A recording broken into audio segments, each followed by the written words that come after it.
my beautiful humans, we are back today. We're gonna be making some orange cardamom scones. This is one of my all-time favorite recipes, and it's a great baseline recipe if you want to experiment around with flavors, but orange cardamom is definitely the most popular right now for me and for my family. So I'm super excited to get started, and let's begin. So for our ingredients today, I have 2 cups of all-purpose flour. I have 6 tablespoons of coconut oil, 1/4 cup of granulated sugar, 1 tablespoon of baking powder, a teaspoon of ground cardamom. We're going to be using 1/2 teaspoon of salt, a teaspoon of vanilla extract, 1/2 cup of coconut milk. We're going to be using the zest from 1 orange as well as 2 tablespoons of the orange juice. So we want to combine our sugar into our flour. We're going to add in the baking powder, the cardamom, 1/2 teaspoon of salt, which I generally eyeball, but go ahead and measure it. And then to this, we also want to zest in our orange. Now I find that the zest of 1 orange, like a medium to large size orange, gives me the orange flavor that I want, but it doesn't come through very, very strongly. So you can absolutely do zest of 2 different oranges. I've done that before. It does taste really, really well. I really like that combination, but in my family, they're not too big of a fan of the citrusy taste. So we'll just be doing the zest from 1 orange. And I also don't like to waste too many oranges when I'm making my scones, although we have been having a lot of orange juice because of them. And then throwing the oranges into our smoothie, into our smoothies. You definitely don't want to waste. I don't like wasting in this household. We compost, turn scraps into veggie stock, so you do what you can. So that's for that. We're just gonna give that a mix in there. Just want to combine everything, and it also smells so delicious. That smell of orange and cardamom is just intoxicating. It is just such a beautiful spice. You could definitely make it stronger, make the cardamom taste stronger, and increase it by 1/4 teaspoon each time. So we're starting off with a teaspoon, but if you want it stronger, definitely increase in 1/4 teaspoon increments, because it does have a very powerful taste, but it's so good. And feel free to add some cinnamon in there. Go crazy with your spices. This is yours. I don't know if you can hear the geese in the background, but spring has sprung and they have made a habitat out of my backyard. So my dog has a fun time chasing them around, although they bully him, so he's not quite so actively chasing them nowadays. So then to this, we're going to cut in our coconut oil. So we're gonna toss that in there. So what cutting in is, this is solidified and cold coconut oil, I should mention. What cutting in is creating like teeny bits of your fat essentially into your flour, and that's going to give you a very flaky and perfectly textured scone. So you do this with a pastry cutter. You don't need to invest in a pastry cutter or get any sort of fancy equipment. You could absolutely 100% do this with a fork. I did this for months with a fork. If you just take the fork and press down into the coconut oil, and you'll know it's ready when you start getting a sandy texture. It's actually like magical. I just love this part of it because you get this flour and this oil arrangement there, and then all of a sudden it turns into sand. It really is. There's no other way to describe it. It's this beautiful sandy texture that I love. And you can replace the coconut oil with cold butter. Make sure it's cold. You don't want room temperature anything because it's going to affect the texture of your scones. And then cut the butter in instead. But I like to do the coconut oil because it's a bit of a healthier option. And if you don't like the coconut, oh, sorry, those are my ciabatta breads in the oven there. I'm gonna go take those out. But if you don't like the taste of coconut oil, you definitely wanna use refined coconut oil, and that's not going to give you that coconutty taste in there. So let me just take care of those ciabattas. 1 second. Just thought I'd show you guys one of my ciabattas. Super proud of these. Love ciabatta. All right, we're back. Sorry, guys. So, I took the opportunity to make the ciabatta and preheat my oven that way. You do want to make sure your oven is being preheated right now to 450 degrees Fahrenheit. That's the temperature our scones are going to bake at. So, this is our beautiful sandy texture that we want it. You'll see those tiny little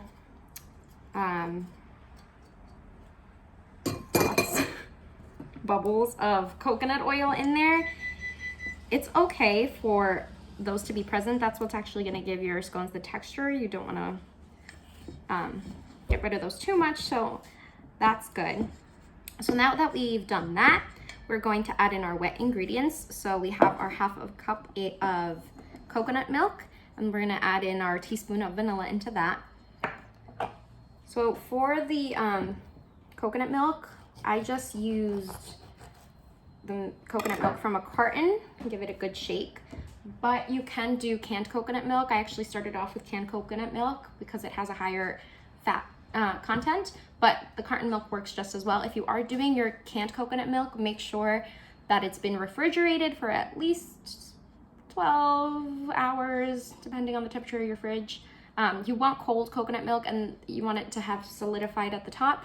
And then what you're gonna go ahead and do is mix the coconut milk within the can so that it's no longer separated, but it is cold.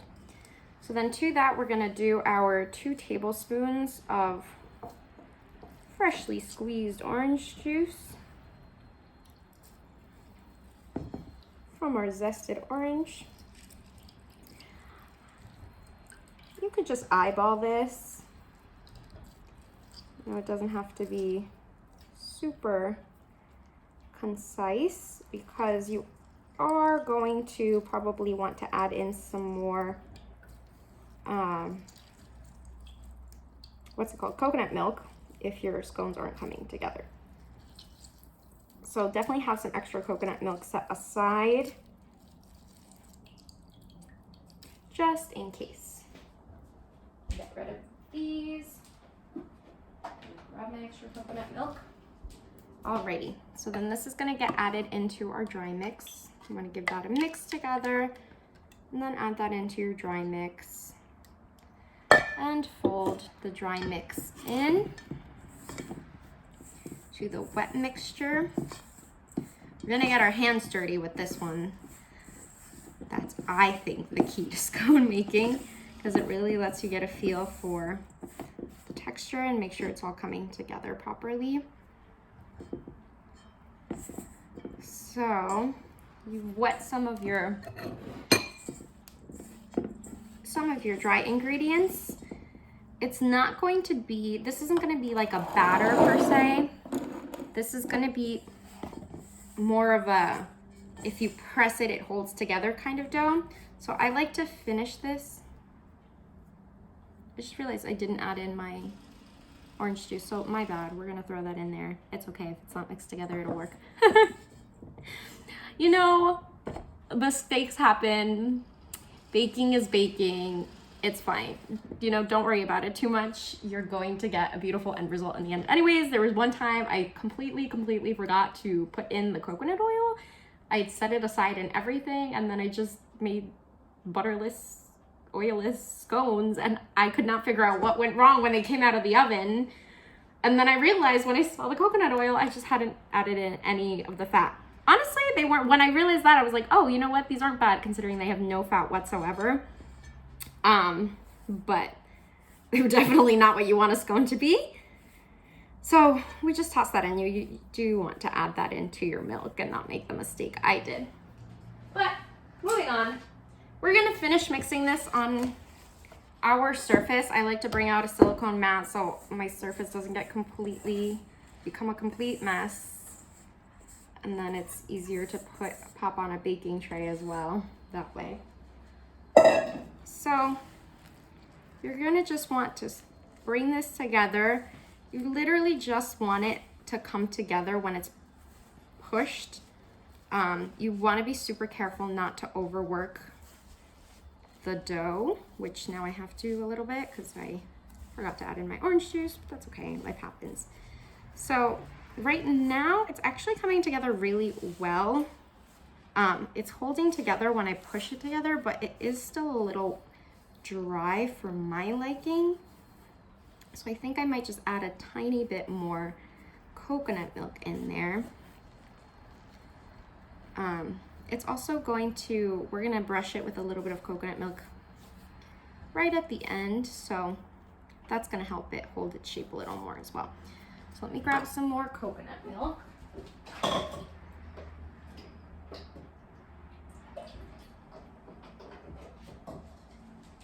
Sure, that's cold. And like tablespoon by tablespoon, you want to go and add in extra milk. And then just gently press that in to your scone mixture. I just wanted to remove some of those dry spots from the scones that weren't fully coming together. But as you go, you'll get a feel for this. The more and more you make them, you'll really start to just get the hang of what the dough it should feel like. And everyone's gonna come out different. You know, this is what I have found comes together the best in my oven, in my home. Everyone is different. Everyone's ovens and kitchens are different. So you do what suits you. So this has actually become a very nice dough. What we're gonna do is turn it into a nice circle and then flatten it out like a disc. So you want it to be about 1/2 inch to 1 inch thick. This is gonna rise, so it depends on how chunky you like your scones. But you do wanna flatten it down to about 1/2 inch, maybe 1 inch thick, into a nice little disc. This is for professional services. Then you wanna round out your circle and make it a little prettier. But when it's just for your home, you know, funky looking, nobody ever complained about funky looking shapes as long as they taste good. So what we're gonna do now is cut out our scones. I like to do this with my bench scraper. Feel free to use a knife, an offset spatula, whatever works for you. I just like the way the bench scraper does this. It's a lot easier to use. So you're literally gonna go ahead and cut it like a pizza, which you can use a pizza cutter too. You cut it right down the middle, and down the middle again, and then cut each little triangle out. So you end up with 8 scones. My beautiful little 8 scones. And then these are gonna go right on our baking tray. What I like to do is literally just start spacing them apart right here on the silicone mat, and then I bake from there. So we're just spacing these apart on our mat.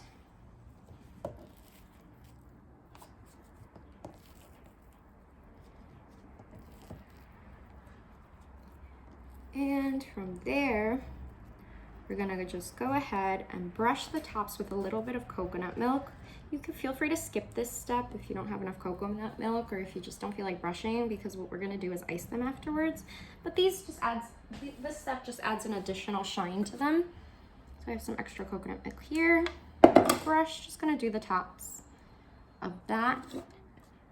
And then while our oven is preheating, which it should be done by now, but you wanna make sure your oven gets to temperature. So I highly recommend investing in an oven thermometer.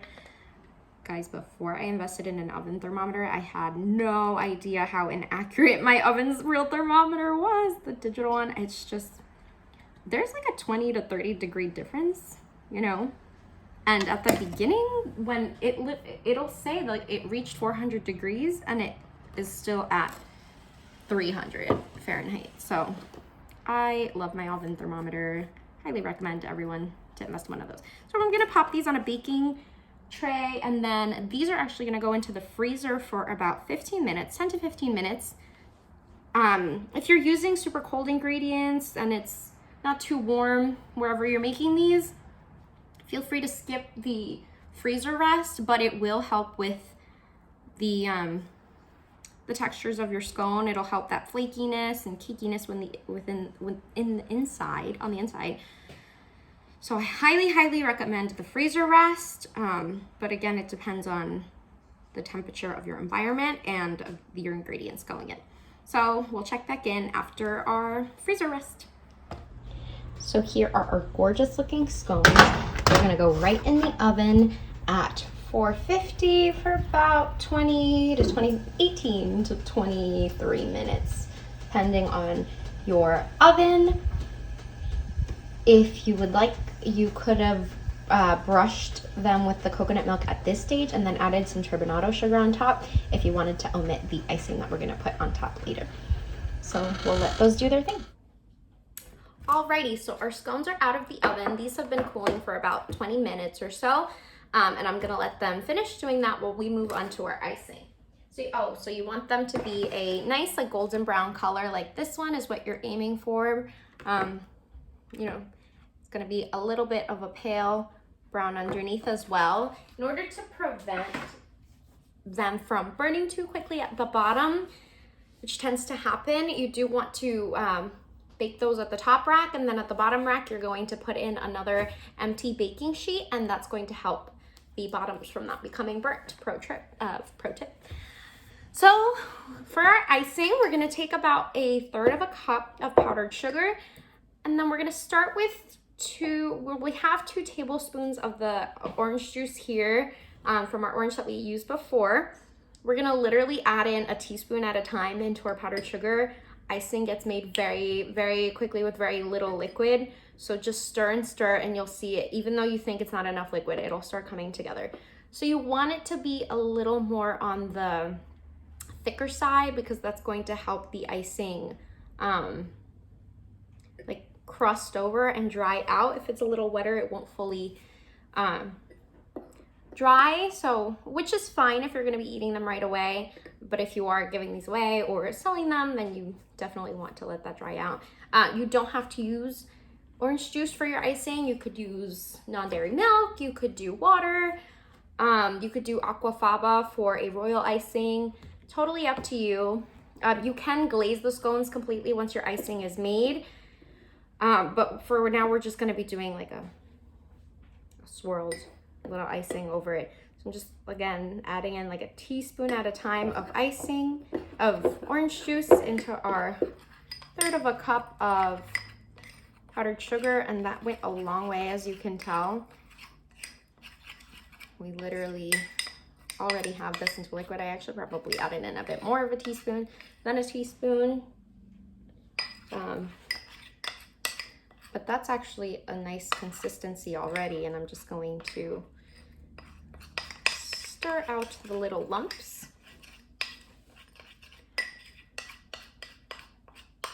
So like I said, we're just going to drizzle this over the scones, but you can make one that's a little bit thinner and make more to completely glaze the scones.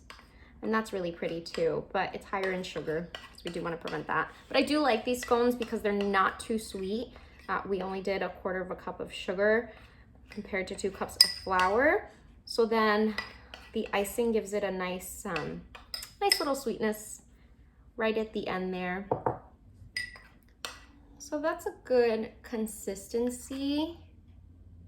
I actually usually make it probably a bit thicker, but at this consistency, it's really easy to just drizzle over. So I'm gonna bring the scones over. You can do this on a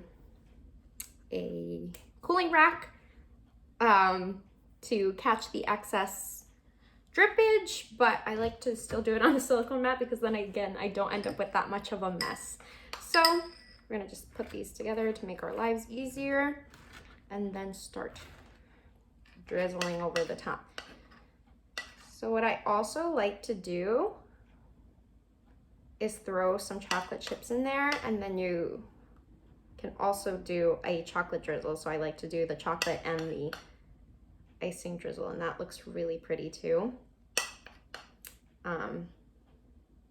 But surprisingly, this household is not a huge fan of the chocolate chip, so I stick with plain orange cardamom scones for them. So this icing actually came out a really nice consistency for dripping, and it makes it look very, very pretty. If you want to do some extra decoration, you can do some like candied orange peels and do that on top. And again, if you ended up doing the turbinado sugar, you obviously don't have to do the drizzle. Or if you're just looking to cut sugar down, then you don't have to do that either. But this will also work if you use like a